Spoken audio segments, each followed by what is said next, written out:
Right, well, welcome once again to Dad Jitsu, episode 8, I believe. 8. Is it 8? We are creeping closer to double digits. Nearly halfway. Yeah, So- 29 subscribers. Yes, and counting. Hey? Hey, man. I'm actually, pretty proud of that. That's pretty good, man. Yeah. It's rubbish, really, isn't it? But Yeah. 29 subscribers That's pretty from good. 0. That's pretty good. It's definitely better than 0. Yeah, we are 3,970 away from monetization. Better than 4,000, isn't it? Exactly. Yeah. Exactly. I wanted to say this as well, which as soon as we stopped filming last week, I felt bad because I forgot to say this. Big thanks to Big Bri for covering me the one before last. Thought you did really well. Yeah. Currently, our most popular one. Yeah. So basically, I just need to be replaced by him. Yeah, we're just Would you trying to well? work out. Me and the wife were talking about this. The only difference, really, I mean, obviously there's loads of things that could happen, but a view, so when someone views, they have to click onto it and watch it for a period of time. Right. Oh, I didn't know So, that. Okay. That's a view, isn't it? Yeah. It's not like on social media where you just sort of scroll and, if you sort of stop on something, so that initial, picture, the thumbnail, has to draw you in, doesn't it? Yeah. So what is more drawing in about Brian It's the than shorts. about you? What is It's it? the shorts. The bulge. It's the bulge and the short Yeah, shorts. and- I honestly believe that actually, because if you notice on Brian's video, it's just a little bit more zoomed in.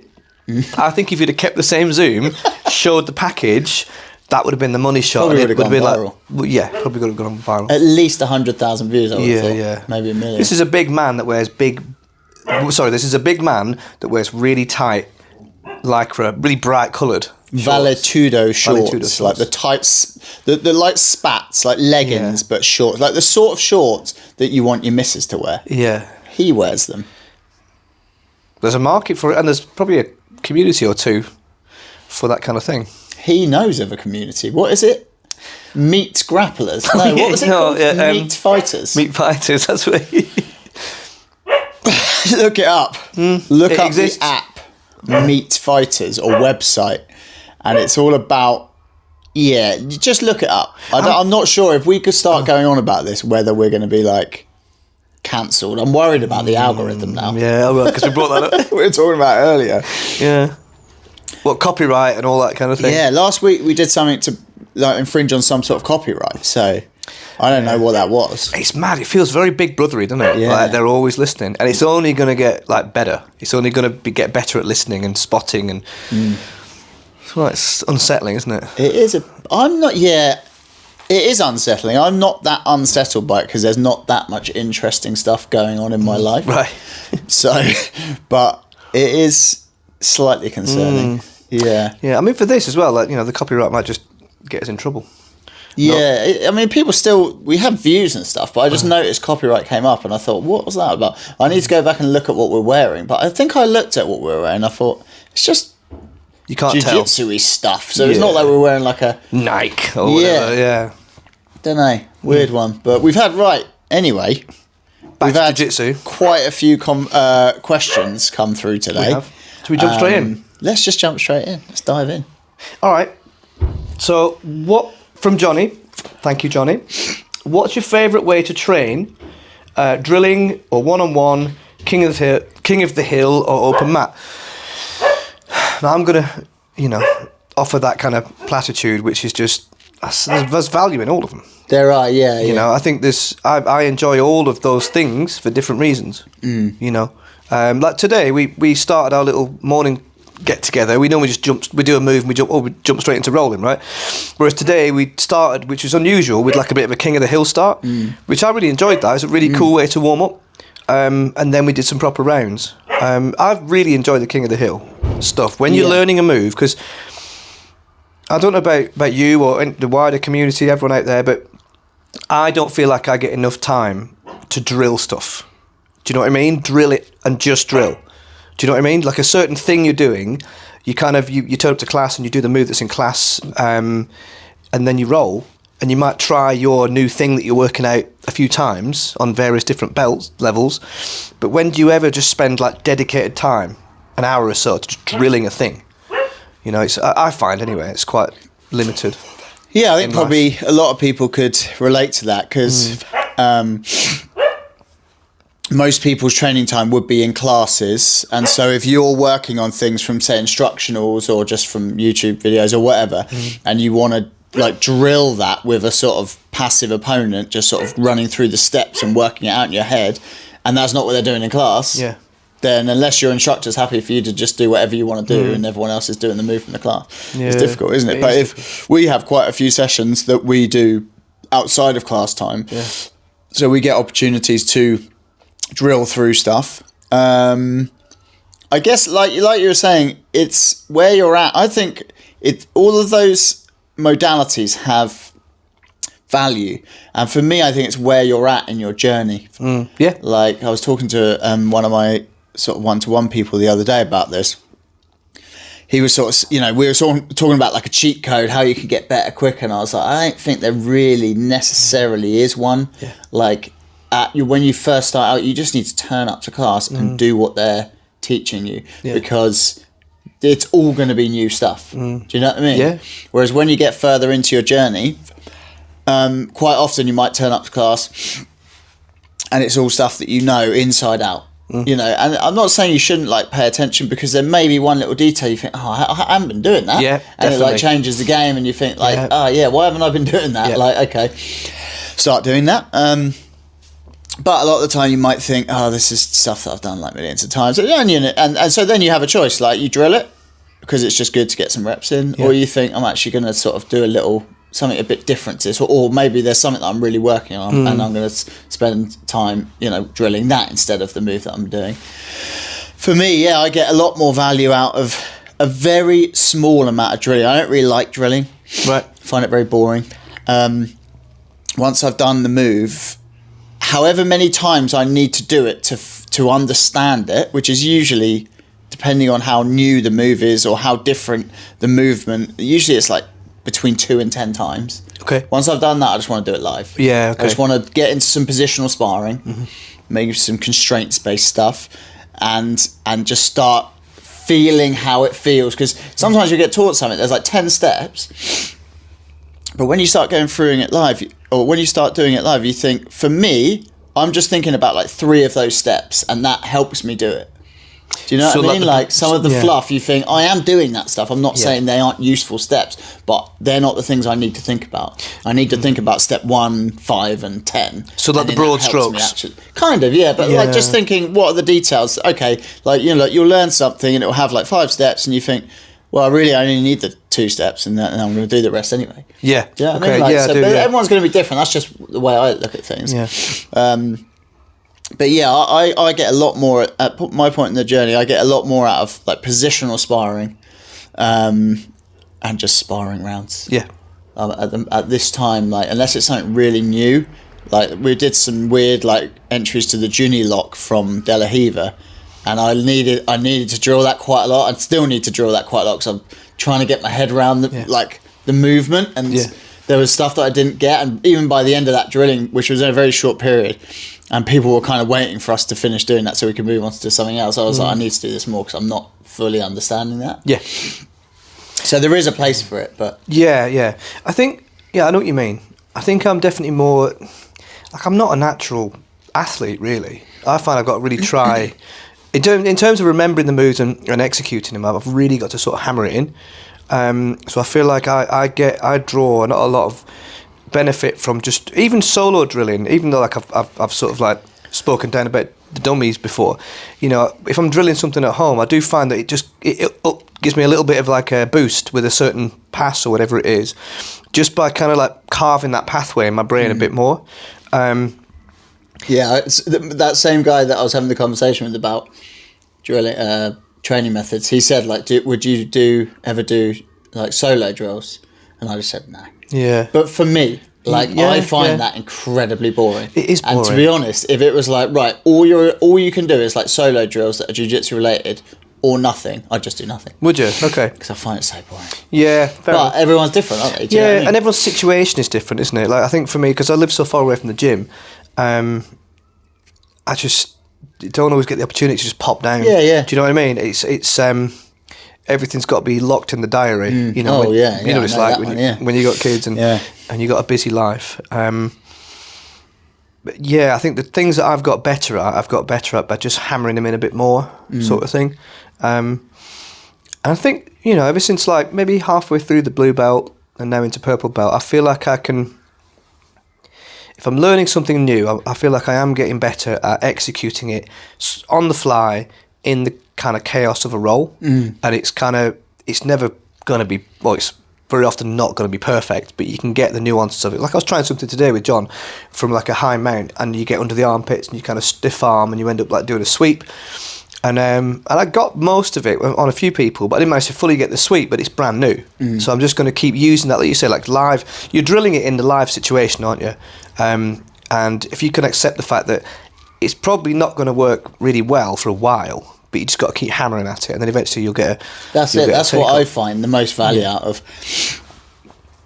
Because you could do a move against like a sort of passive opponent, and you're like, okay, I understand how this works, but that doesn't mean I can do it in sparring. No. So like, once I've done it 2 or 3 times, and I'm like, right, I get how this works, and I just want to do it in sparring then. Yeah. And then really understand how it works. Definitely. Like, where's the weight? Where are the little battles? Yeah. Like, I try and talk about that in coaching a little bit. It's like, there's this move. There's 10 steps to it. These 2 steps, these are where the battles are actually going to occur. These are the bits that you need to get really good at. Yeah. And there's going to be these little back and forths here, and this is what to expect. Yeah. If you win these 2 battles, you're probably going to get the move. Yeah. Like the other steps can be done a million different ways, but these are the 2 most important things. That's the nucleus stuff. Yeah, I know what you mean. And also, I think there's a lot of value from, like on a Wednesday, we do a daytime class, and it's primarily white belts. So you can try something brand new, and you'll probably get it. So it's almost like, not to be down on white belts, but you're kind of, it's a live dummy almost, isn't it? Do you know what I mean? Someone that doesn't really know it that well, and you can kind of, they're not going to know the defence for it. They are dummies. Yeah, I was trying to say that in the most diplomatic way possible, and I knew you were going to come in with something like that. It's like, I'll set them up, you knock them down.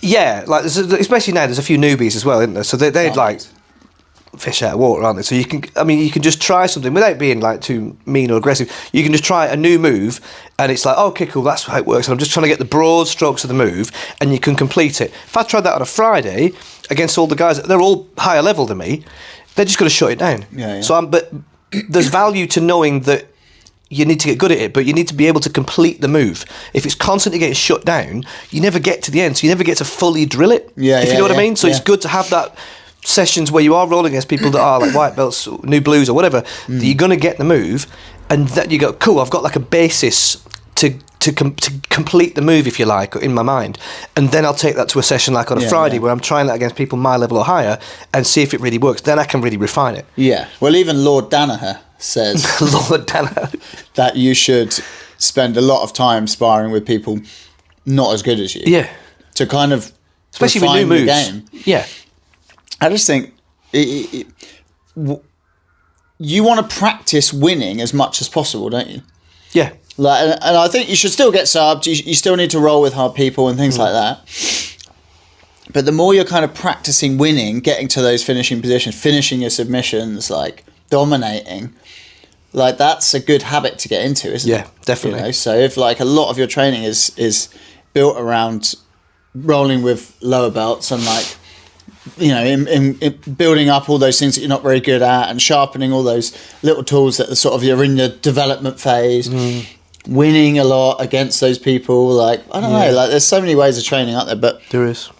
You need to have those roles with the lower belt levels because like otherwise, God, how are you going to learn? You're not going to develop stuff that's brand new against guys who are really hard. You're just going to get halfway through the move. They're just going to be smashing you constantly, which is fine. Like, you know, that's not a problem.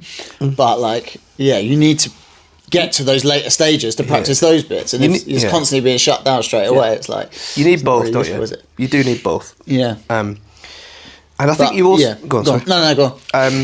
And I think you need to also, from a mindset point of view, need to get used to the fact that, or you need to get used to completing a move and thinking, right, cool, I am dominating, I am completing. If you think about your mindset, if you're just going against people who are a lot better than you, it's going to fuck with your mindset because you're not going to commit to a sweep or whatever it may be because in the back of your mind that's not going to work. It's not going to work. Whereas if you're used to a proportion of your training, you can complete the move. You're going to commit to it. You're going to throw your weight in one way or whatever. Do you know what I mean? Yeah. You're going to get used to the completion of a move rather than, oh, here we go again. I'm going to get that. Oh, it's shut down again. It's kind of a worthless move in that sense, isn't it? If you're only getting to that halfway point and you never really get to finish it. Do you know what I mean? Yeah. But yeah, I think there is value to both, definitely. It's always important to finish. It's always important to finish. And do you know what? It's never too early, is it? It's always bang on time. Just finish as quickly as you can. Yeah. Because it's always on time for me, right? Same for you? As long as you're finishing before your partner. Yeah. That's the main goal. That's the main goal. Yeah. Well, then you've won, haven't you? Exactly. That's what I tell her. See it like a race. Yeah. I won that one. I guess we know who's... That was easy. Yeah. On to the next. No. What's next? So, I think we've covered that. Open mat. We could talk about open mat. I mean, that's the same thing. Sorry, so to actually answer your question, because we didn't really answer it. Yeah. My favourite is open mat and sparring and positional sparring. Okay. I mean, I like... He's listed open mat as well. I like the format of an open mat, although I don't get an awful lot of opportunity to do an open mat, because we often do them on bank holidays, don't we? Well, it depends what you're talking about for open mat. I just think open mat is anything outside of class time. Okay, as opposed to like an arranged... It's not a structured class. Yeah, okay. Oh, we do that on a Yeah, we do that. weekly basis, three right? 3 times a week. Yeah. Okay, yeah, I think it's safe to say we like those too. Next question. Another one from Johnny, actually, next. Are there any areas of your game that are worse now than they used to be? I don't know whether you'd call it the game, but definitely for me, flexibility is not what it was. But I don't know whether that's just down to I don't spend enough time stretching, or whether I'm just getting older, or Just getting older. Getting older. I don't think the stretching would really help, to be honest. Yeah. Worse than they used to be. There are things that I don't do as much anymore that I used to. Mm-hmm. You know, like there are definitely like... Well, I used to do way more gi, and I certainly do probably more no gi now than I do gi. In fact, definitely more no gi now than I do gi. Yeah. So, maybe I was better in the gi like 2 years ago. I don't know. It's hard to know, really, isn't it? It's hard to say.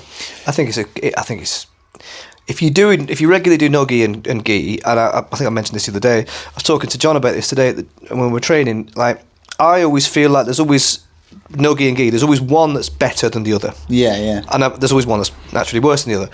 And for me at the moment, my no gi game is better than my gi game. My gi game is pretty good, but I don't do as much of it. No. But at the same time, though, you can always kind of, your sense of it isn't always perfectly true, if you know what I mean. Like I did a competition, was it last March? And I hadn't, by that point I was just doing no gi. I was doing little bits of gi, maybe jumping in on the Saturday after the kids' class, but primarily no gi. And I did a competition, and it was kind of a round robin, so you get no gi, and then you get, like, if you sign up for the no gi, you get the gi free. And I thought, I'll jump in, I'll do the gi. I wasn't expecting anything, and I got gold. And I think it's just because I think that's still, all that training's still there, but I think I would have done better in the no-gi, but I think you've still got all that training in there, if you know what I mean, all those pathways there, but I think I feel like there's always one that's, you're just doing more of it, you just got more of an edge with it. Yeah. And like we said the other week, they're different games. You know, I probably enjoy no-gi more these days, like, because I agree with you, it knackers your hands. Yeah, my hands and I'm a musician, so I need my hands and my fingers, and there's a lot of times when I'm going to a gig, if I've done like some heavy gi sessions, and my fingers are caning. So but at the same time, I do love it. You know, it's a hard one to kind of. I guess I like no-gi more at the moment. There's a scrambly nature to it. I like the gas tanky scrambly nature to it, and the fact that doesn't feel like you're like battering your body as much. Do you know what I mean? I like the wrestling. I love leg locks. I'm just enjoying gi more. But there are no gi more. But there are times where I'll get a little bit sort of jaded with that, and then I'll enjoy playing worm guard and lasso and things like that.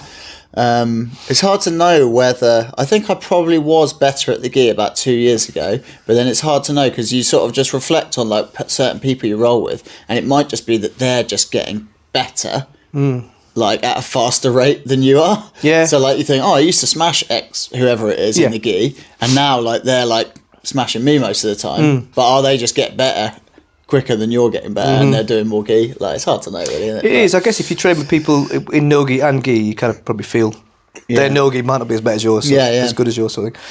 But I don't think there's any specific thing where I'm like, oh yeah, this used to be way better. Like, that probably will happen over the next 10 years. That probably will happen. Yeah. Like, as you sort of get into like the 50s and things like that, you probably look back and think maybe technically like you're still improving, but like there were probably like your application of the sport maybe peaks. I don't know. I don't feel like I've peaked. No, I feel like there's way more to go. But like, same. I feel like it's hard to know, isn't it? I have to ask Mike. Yeah. How's he feeling? I mean, he's still a beast, though, isn't he? He has a physicality that we all wish or hope that we have when we're his age. Yeah.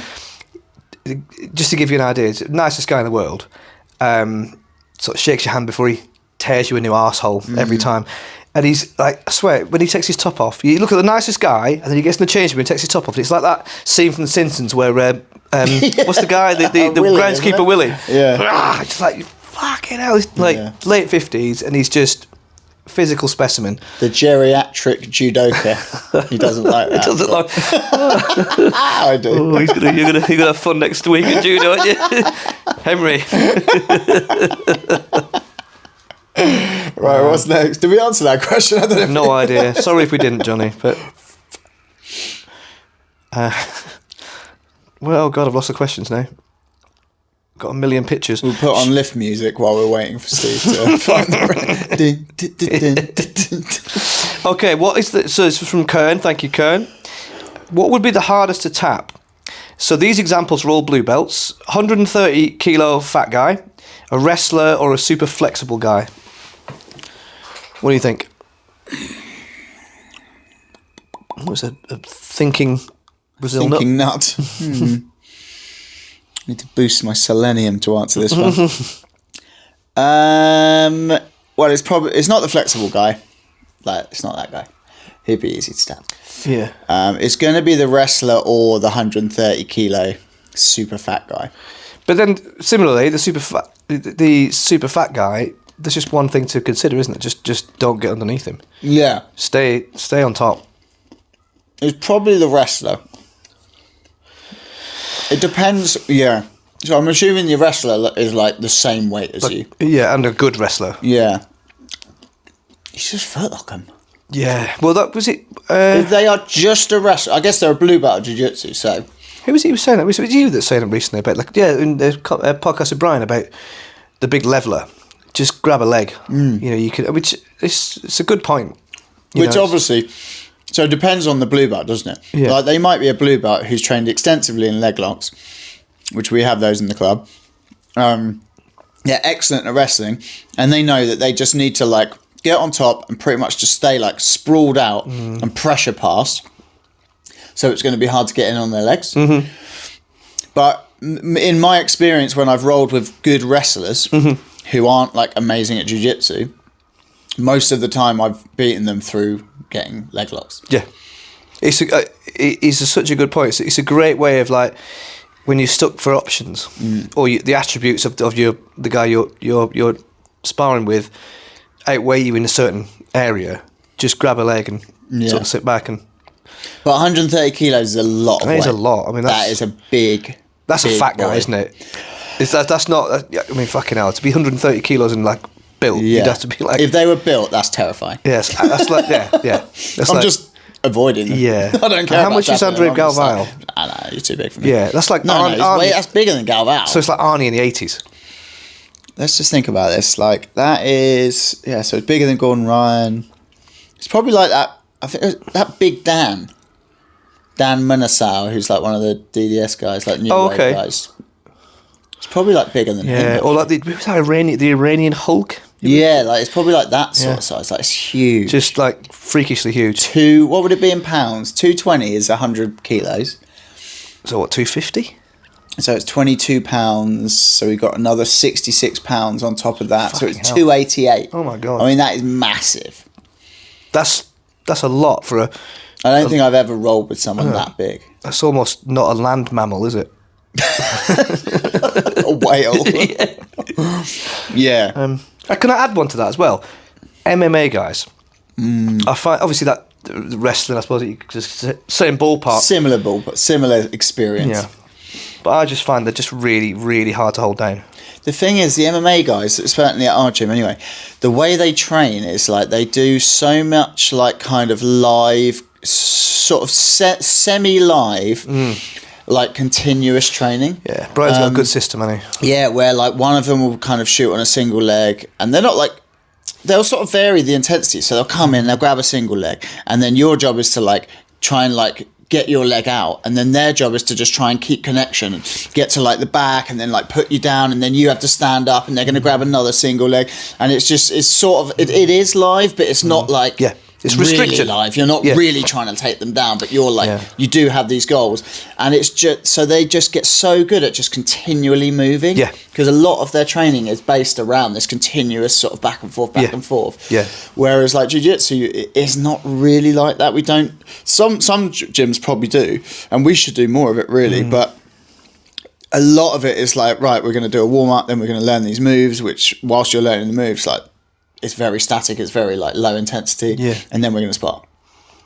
Whereas like these kind of like, it's basically kind of like that ecological training, which is very buzz at the moment, setting up like kind of heavily restricted live drills for a specific purpose.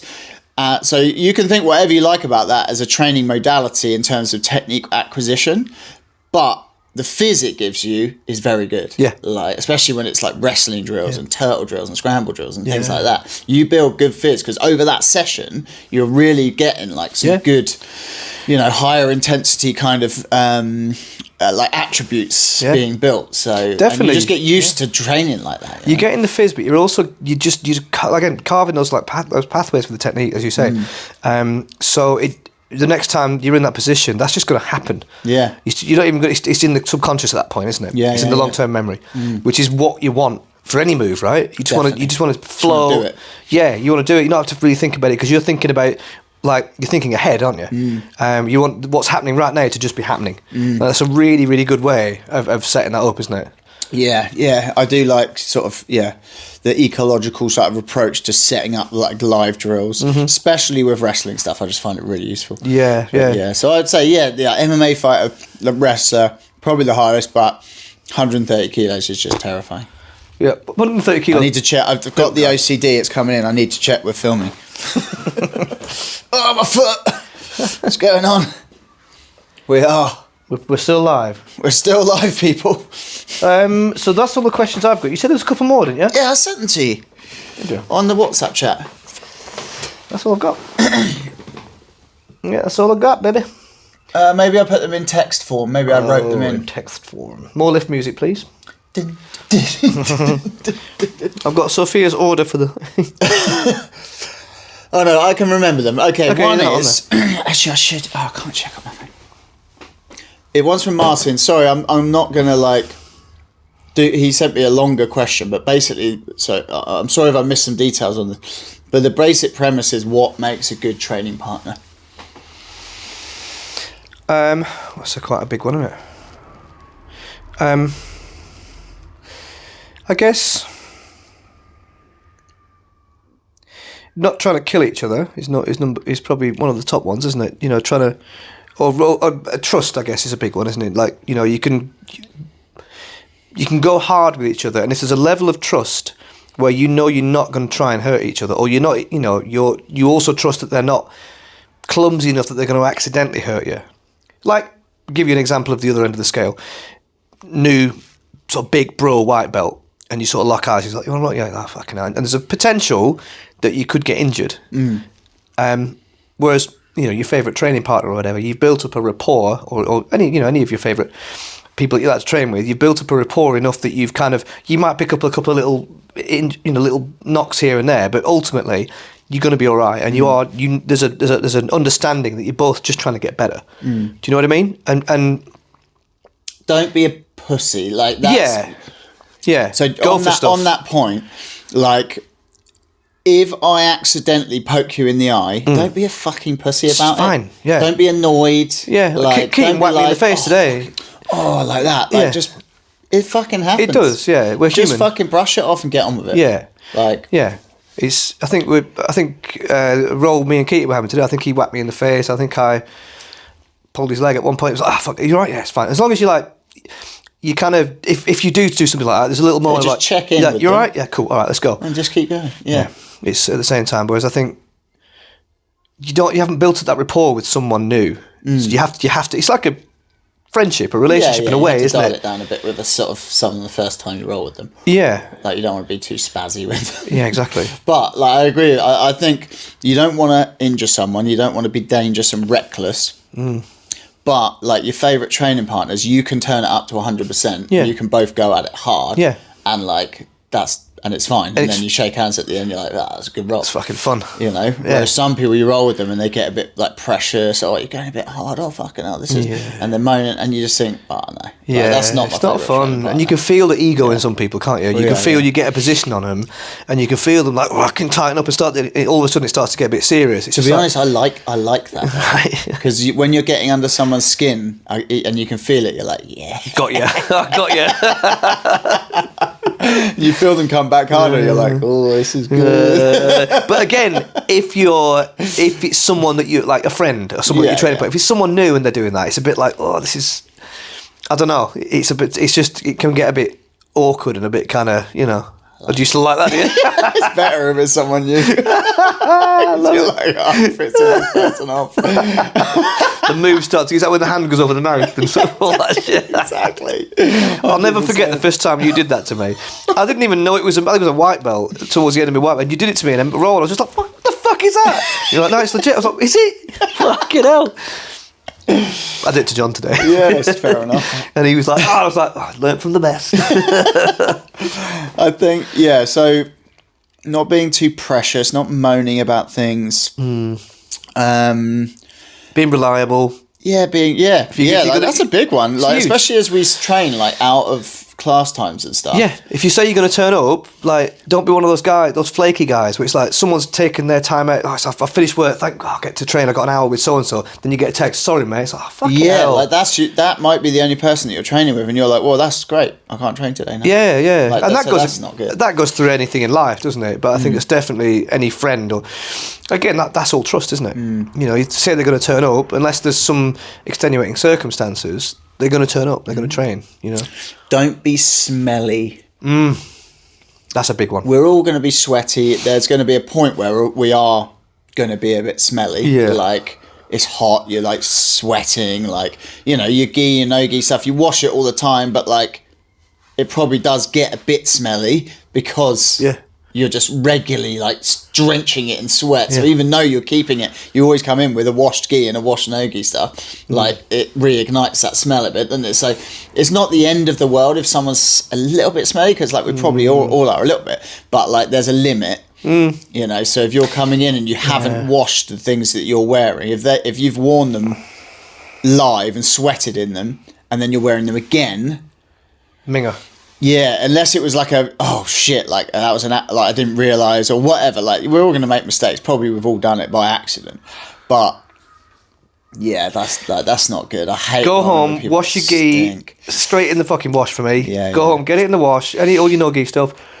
Shower before. These are all bit 101 things, you know. Shower every time before training. Cut your fucking nails. White belts, you know who you are. Your nails is a big one. Saw a guy on Wednesday and he had these fucking talons on his feet. I was like, mate, just keep clippers in your bag. That's what I do, because there's loads of times we all do it. You get to train and you look and you think, fuck. Yeah. Like, my nails are a bit long. Like, so, and you don't want to be that guy. And like, you know, I don't like doing it with my like teeth and picking them off and stuff. So I just keep nail clippers in my bag. Just check them before every train. Just do it. It's done. It's just you don't want to be that guy. It's such a. And as well as that, it's fucking minging.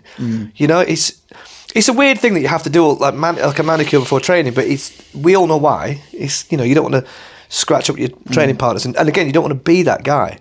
But yeah, man, wash your gi. Yeah, I think it's good to roll with all sorts of different people as well. Yeah. Sorry, before we carry on, I got a little plug for what I tend to use to deodorise gi and no gi stuff. Coco Loco wetsuit cleaner. Oh, nice. If you ever use that, I've got a fairly big bottle of it at home. A couple of capfuls in a bath, soak it in that for like 20 minutes, half an hour, get it in the washing machine. Lovely. Yeah, like if you want to, like, to be a good training, not smelling is so that you're not a bad training partner. If you want to be a good training partner, smelling great. We have a few of them, don't we? Perry always smells good. fantastic. Brad James always smells amazing. And he's not been sweaty seen him in a fuck while. as well. Yeah, I don't know how he does that. But yeah, like, you know, like, you're like, oh, that ghee, like, what, like, how are you doing what that? softener are you using? Yeah. Your hair's so soft. As you take their back, nuzzling into their hair. Oh, How do you do that? It's like it's almost that thing from Coming to America. Do you watch Coming to America with that Soul Glow special hairstyle? Yeah, smelling good is smelling good. Yeah, you'll get more. People will want to roll with you more, definitely. I think so. I think here's a little tester. If you're on the mat and you're making eye contact and everyone's doing that, you probably smell. Yeah.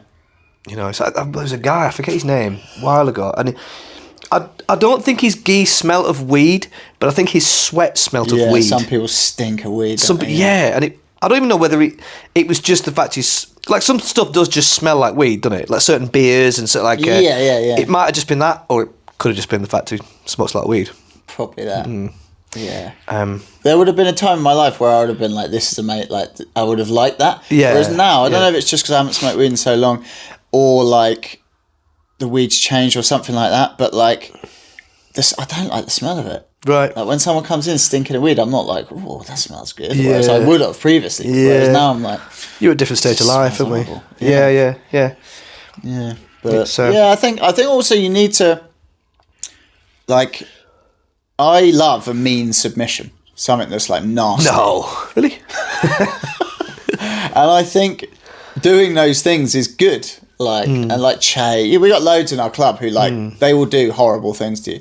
And like, you gotta fucking just toughen up. Like, if you're a bit precious and you're like, oh mate, come on, like you shouldn't do that. Like that's a dickhead move or whatever. I'm like, shut up. You've just exposed yourself as a dickhead. You're just a pussy. Like, Yeah. what are you doing? Like, It's combat sport. Yeah, like just tap if you don't like it, just tap. Like, Yeah. and just put it, like, create a list of people that you hate and just keep it to yourself. Yeah. And just go really hard against them. Exactly.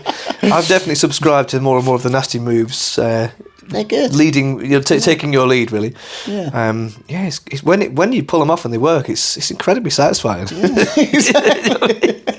So, I think that makes you a good training partner if you do arsehole moves to people, because like it makes them realise, oh, I need to like look out for this or look out for that, or like you get toughen up against certain things. And things like that's that. the big one. Toughen up. Yeah. Che did one of me the other day, and him and I have got this back and forth with the cradle. We do a lot. We always kind of going checking different moves with it, and obviously he's much bigger than me, much stronger, and he's a brown belt, so he's much better than me.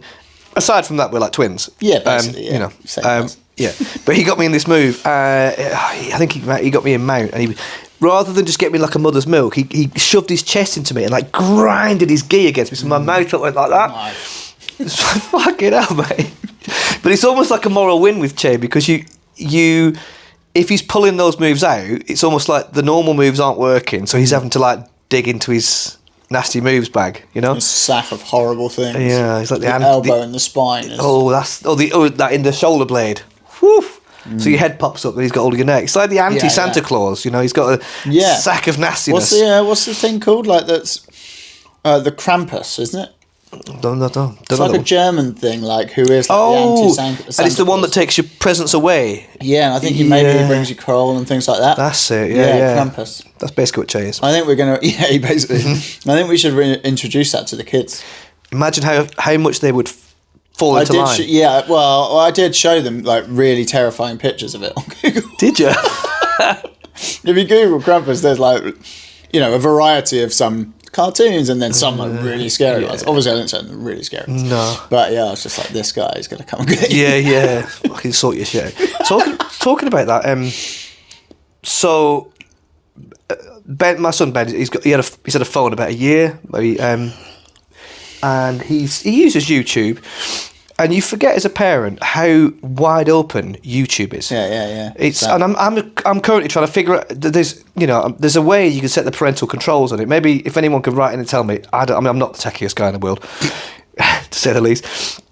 But there's clearly a way that you can set the parental controls. But I tried to set it up where you have to open up a new account and fuck about and shoe size, tennis partners, all that. It's just like I just want to button, but something drops down and goes, he's 11, sort of thing. Because he's started to like, these videos have started to come up about the Skinwalker Ranch and all that kind of, and he said to me, you know what that is? It's this know the name, crazy but I like don't know paranormal ranch in the US where all these like crazy supposed like alien things happen, all these kind of, there's I various have heard of programs. that, yeah. Looks fucking terrifying. And he said to me when he was in bed the other day, he was like, "Oh, I'm just worried. I saw a picture of a skinwalker pretending to be a deer, like a 6-legged deer eating another deer." And I'm like, "Fucking hell!" Like, it just made me realise like we need to sort this out. Yeah. Like, and obviously straight away I was like, "That's not real. That's CGI." Yeah. But at least that's what I believe. Yeah. I mean, hopefully. Night. To the best of my knowledge, son, that's not real. Yeah, but I don't know everything. There are things that happen. Yeah, I've been wrong before. It's not real until it is. Do you know what I mean? Like, we don't know about aliens, but it sounds like they probably are real, but we thought they weren't. Yeah. 6-legged deer, at the moment, I think it's not real, but you never know, mate. No. If it was on YouTube. It's probably true. Sorry. Mate. Yeah, it's fucking, it's the Wild West. Like, in terms of, like, there's just very little, like, regulation. And the tricky thing is he's into Godzilla and Goji Center and all the things that are to do with that, and that's apparently not age appropriate either. So and the worry is if I find this restriction, it's going to take all that away. Yeah. We've had that with a few films and stuff that the kids like to watch, like School of Rock maybe, or there's a few things that like are basically age appropriate, like Home Alone and things like that. But if you actually put like Disney or whatever to like their age, you might have to bleep out the D word. For copyright? Don't know. But like then it just wipes out a load of stuff they like to watch, which is basically fine. Like it's difficult, isn't it? It is difficult, yeah. I just wish you could cherry pick. Do you know what I mean? Yeah, like, that's fine. No, that's not fine. No, the Skinwalkers, that's not fine. Yeah. Titties, that's not fine. Not yet. Not yet. I mean, a couple of years. There is going to be a moment when you're going to, and I'm sure, when you're going to walk in and be like, good lad. It all works. Oh, dear. Well, I just hope it's me and not his mum. Yeah, that's it. Yeah. Oh, there was one more question actually. There was and it was to do with when should kids start strength training. Oh yeah, I remember this one now. I mean, you're definitely more qualified to answer the sort of medical side of it. You know, like, so you know what they say about kids and like high impact stuff when their bones are growing and all that kind of thing. That's all bullshit. Is it? Yeah. Oh, okay. They used to think it would, if you strength train under like 18 or 16, that it would stunt your growth, and I think that it's been disproven. Well proved that that's not true. Okay. Basically, it's just like any training. Best thing to do with kids is start them off with bodyweight exercises, and then slowly progress them through, the difficulty, as it were. So, if it's a squat, for example, start them off just doing bodyweight squats. Like if they can do like 10 reps with good form, you could start introducing like an exercise band, or you could like take them onto like split squats, or take them onto like really high heel elevated squats, or just making it more difficult but still keeping it body weight. If they're just nailing all that stuff and they're doing really well at like varying different rep schemes, just introduce a light dumbbell. Introduce a light medicine ball, like start loading it in a light way, like get them doing press ups. If they can do press ups really well, they can do like 50 press ups really well, which would be really good for a kid. Start letting them, use some dumbbells, do some chest pressing, like load it with like a band or a chain sort of thing. Yeah. The idea is basically start them like before just getting them into like your standard sort of like lifting routine. Get them really good at like the body weight movements. Get them really good at like plyometrics and like like almost like animal movement stuff. Make sure that their body is moving well and they can load appropriately, and we're creating good movement patterns, and then start loading it. Yeah. There's loads of like savage kids who are doing like incredible strength feats at like 12, 13, 14, 15. Yeah. Like, and they didn't just start like that. They've been training for probably like a while. Yeah. Like, there's no, really, like, what, the question is, when's the best age to start your kid's strength training? With anything, consistency is the most important thing. So if your child doesn't want to do it and you're getting them to do it, and you're going to create like this bad relationship with strength training. if you've got like a 10-year-old kid and he's like really keen to do it, you know, maybe he does jiu-jitsu or something like that, and he's like, oh, I want to add that in because I want to be stronger on the mat, and he's very motivated to do it. Okay, start doing it. Do it in a sensible way. Don't put a 20 kilo barbell straight on his back and be like, right, we're going to do some back squats, and right, we're going to do some bench press, and it all just looks shit and terrible, and he can't even do a press up, and he's struggling with bodyweight squats. And it puts him off. Not going to be a good idea. Yeah. You know? Yeah.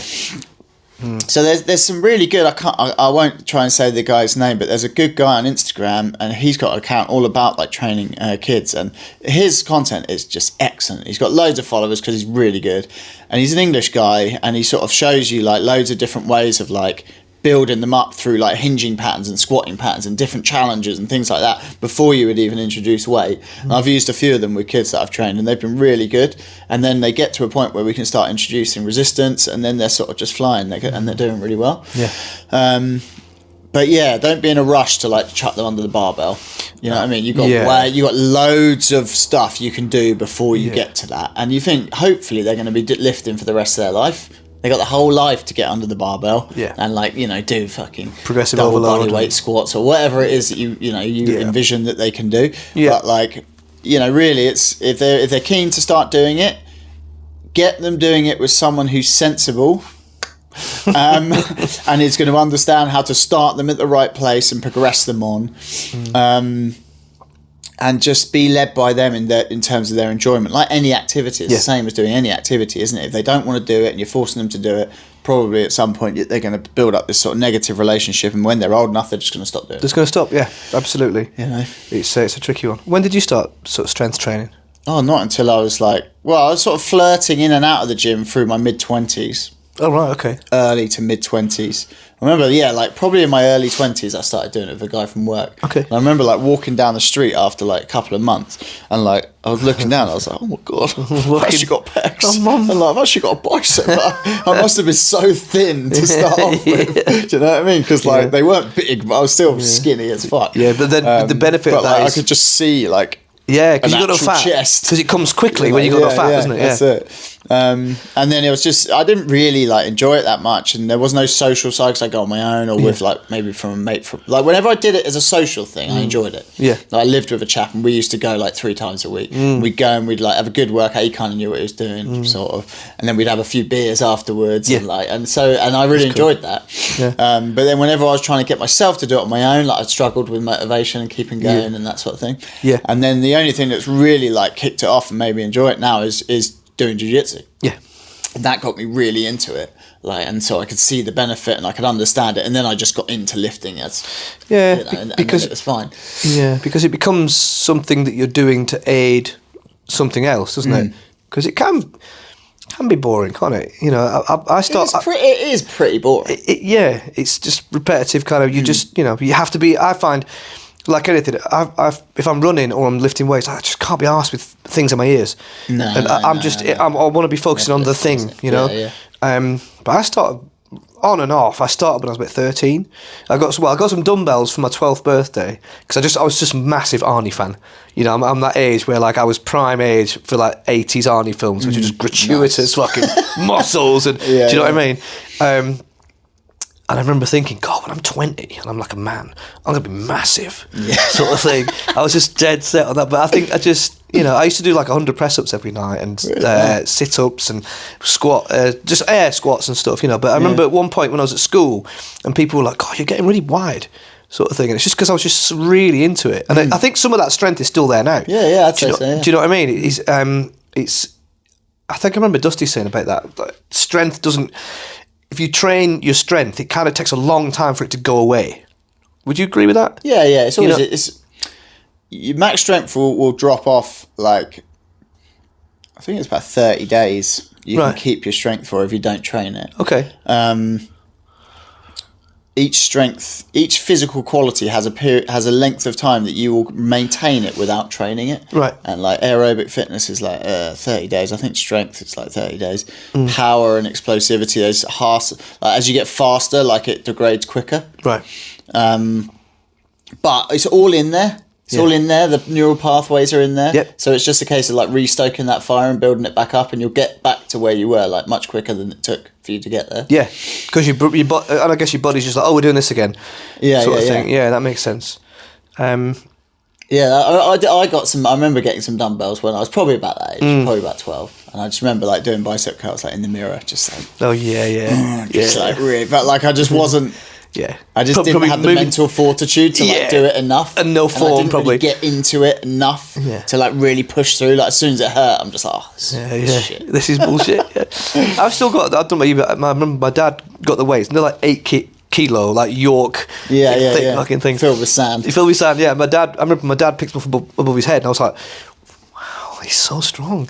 and I remember him saying to me on my birthday, he was just like, he basically sort of, I forget how he said it, but he was just like, you'll get bored with him, sort of thing. Well, I've still got them now. Nice. And they're still in the garage, and they still come out. Dad. Yeah, exactly. But yeah, it's like and I don't feel any like ill effects from starting to do like training like that at 13. No, I wasn't doing it constantly, but I definitely was doing it for a period of time. Then I'd fall off, and then I'd come back on, and that's kind of been my thing with weights my whole life, really. It's just it's like that whole thing is just it's just been just nonsense. Yeah, it's just nonsense. Really. Yeah, old science sort of thing. Yeah, okay, basically. Yeah. I hope that answers your question. Yeah, whatever that was. I think we've done pretty well today with the questions. I think we've probably whittled on enough, really, haven't we? Yeah, I don't even know what time it is. We need a clock in this room. Yeah, we do. It's a bit like a time vortex, isn't it? I've no idea. It would only be like if it starts getting dark, we'd be like, oh, I think we've been in a while. We've exceeded the hour. I reckon. Do you reckon we have? Yeah, all right, let's see if we have. So. But yeah. Well, thanks a lot, guys, for listening to episode number 8. Like and subscribe and hit the bell, and is that all you need to do? I think so. Yeah, go over to my Instagram, Coach Henry Pike, and follow that and comment and share every single thing I post and save it as well. Yep. And sign up to Henry's strength training program. Yeah. How much is it a month, by the way? £29 a month. That is really reasonable. Reasonable. Updated every 6 weeks. It's a really nice structured program to just mobility, plyometrics, strength training, hypertrophy, conditioning. It's got everything you need to just be an absolute beast on the mats for combat sports. Sign up. Do it. Link in bio on my Instagram, Coach Henry Pike. See you later.